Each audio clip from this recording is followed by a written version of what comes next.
And now it has kind of become a tradition for us that I actually hand make birthday pins for my girls every year for their birthday. So today's episode is a birthday pin DIY where I'm going to show you how I made my daughter's 7th birthday pin. Hi everyone, welcome to Ooni Crafts. Here we talk about how creative empaths and highly sensitive people can feel empowered and in control of their well-being through crafting, planning, and home organization. So if you are an empath or a highly sensitive person who loves creativity, this is the place for you. Now before we begin, let me quickly show you the different birthday pins that I have made over the years.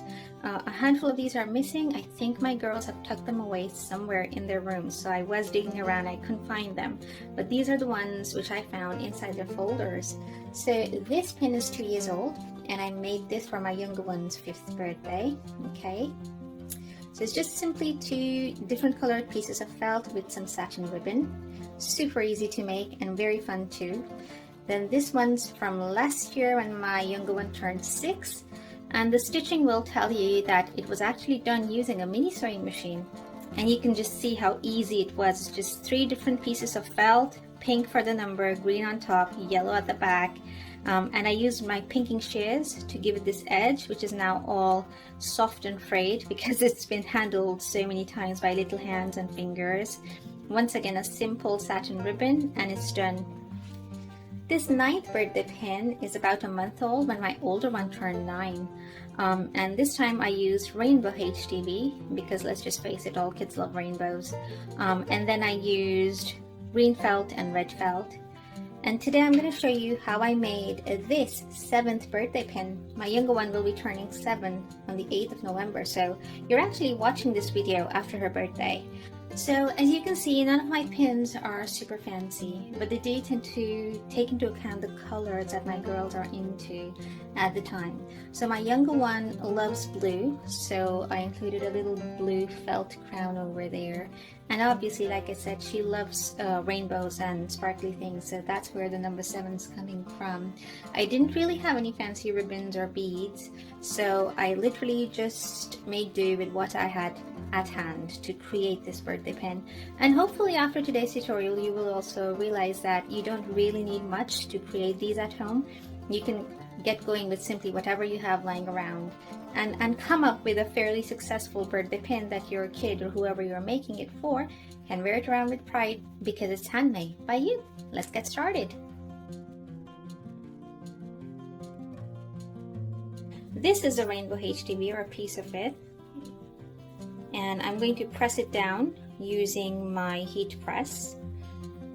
And this blue felt, as you can see, is quite stiff, and that's because I stiffened it using the method that I show you in this video. If you don't know how to stiffen fabrics or felt, do watch that video. It's really going to help you out, and it turns out perfectly. That's the base layer I'll be using, and I'll probably place it on top of this lovely purple or violet colored felt. I started off by taking a simple number 7 image off of Google Images, and then I reduced it down to the size I wanted, and I just simply cut around it. Always remember to cut the concave edges first before moving on to the convex and the straight edges, and also try to cut away the smaller edges first before moving on to the larger ones. This gives you more surface area to hold on to as you cut the shape out. There's my number 7.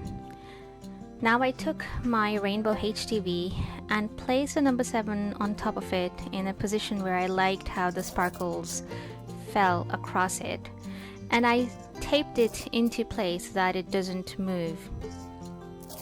So we will be double cutting this number 7 first out of paper, and then following the paper lines to cut the HTV out as well. There we are, all taped up. And now using the same pair of scissors, these are not my fabric scissors, I cut around the HTV. You could also use a manual or an electronic or an electrical die cutter. I do have a Brother Scan and Cut, which is like a smart electronic die cutter, but I just wanted to keep things simple today, show you that everything is possible without any fancy equipment, just a pair of scissors. And once we peel away the paper, you can see that the rainbow HTV is all cut out. Now I took my Cuttlebug, which is a manual die cutter, and you've seen it before in this video, and I cut out an oval shape out of the gray felt, and this will form the base upon which I will be heat pressing my rainbow glitter HTV number 7. I always like to double roll it to make sure the felt cuts all the way through properly.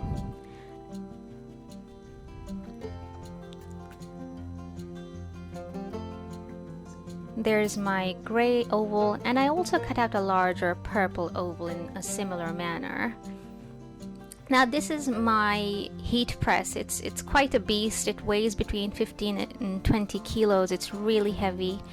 And I layered my HTV onto the gray felt. This is Teflon fabric, and it makes sure that nothing sticks to the felt or the HTV. And I set the timer for 15 seconds. This is a cold peel HTV, which means you have to wait for it to cool down before you peel off the top plastic layer, as you will see. And it's all heat pressed now, and you will see that it's quite nice and sparkly. And when I remove the peole, it turns even more sparkly. You can really see the shimmering sparkles there. It's really beautiful, all pressed out now. Now this is my Brother LS14, and now we're going to attach the safety pin to the purple oval. So first I took a gray little square or rectangle of felt, and I simply sewed it on to the middle of that purple oval. I just used a double straight stitch back and forth just to secure it in place really well. That's what it looks like. Now I took my safety pin and I threaded it through that gray felt, and as you can see, I'm using a zipper fit because I wanted to get as close as possible to the safety pin. And now I just did another straight stitch, and that secured the safety pin really well in place, very neatly as well. So we're making like a little casing for the safety pin.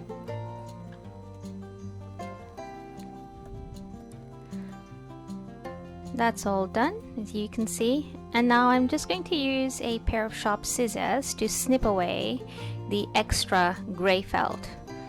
So I tried to snip as close as possible to the safety pin. I did go over it a couple of times to make sure I get as close as possible. And now the safety pin is very securely sewed onto the back of the birthday pin. Now this is the stiff blue felt I showed you earlier, and I simply used a piece of paper to cut out a simple crown shape. And once again, I'm taping it on because it's gonna help me accurately cut out the felt in the exact shape that I want. And once again, doing the concave bits first, followed by the straight edges, I quickly cut out this crown shape.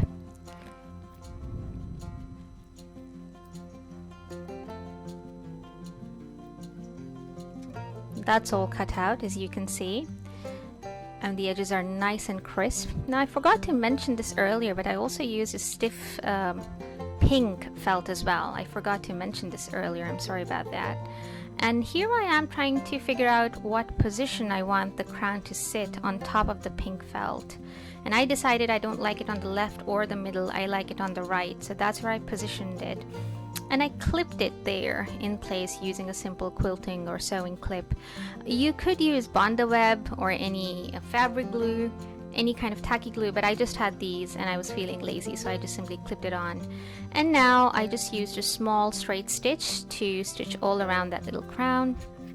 It wasn't moving about at all because both the pieces are felt, the top and the bottom layers, so felt doesn't move about much when it's sitting on top of each other, especially if it's really stiff. I will tell you a bit though later on where it did move about, and that was partly my fault, but I figured out how to fix it. There's a crown all stitched up, and then I layered on number 7 on top, clipped all around it, Nice and easy. And now we're gonna sew another straight stitch all the way around that gray felt oval. Once that's done, all we now have to do is layer on the pink felt on top of the purple felt, making sure that that safety pin is on the outside and not on the inside. Once again, clipping all the way around. Now here, as you can see, I use a simple piece of paper to act as stabilizer, and I press down on the felt with a flat ruler so that the purple felt doesn't shift much. The purple felt wasn't as stiff as the other layers, so the edges were moving a bit. And in the finished product as well, you will see a tiny bit of it peeking out from the side. I forgot to show the clipping away in the video, but I'll show you later on what I did. Here I am, I'm just spraying spray starch onto the birthday pin just to make sure it's really nice and crisp. And I'm once again covering it with Teflon fabric. I gave it a good pressing down using a hot steam iron, front and the back. And there it is, all done. Can you see how lovely and stiff it turned out? And that little bit of felt, purple felt that you can see on the right, I did snip that away at the very end. I didn't show it in the video. I hope you enjoyed today's birthday pin DIY tutorial, guys, and that it gave you some ideas on how you too can make future birthdays more memorable, even if we have to stay home or isolate, or if we have to distance ourselves from others. If there is a birthday coming up at home in your family, perhaps you could look into making a birthday pin at home and perhaps giving it to the birthday girl or the birthday boy, and it's just going to make the occasion so much more special. And you will also know that it's a one-of-a-kind gift because there will be no other pin in the world which is quite like the one that you made. So yeah, do go ahead, try it out, and let me know how it went. Thank you so much for watching, and I shall see you guys soon. Bye!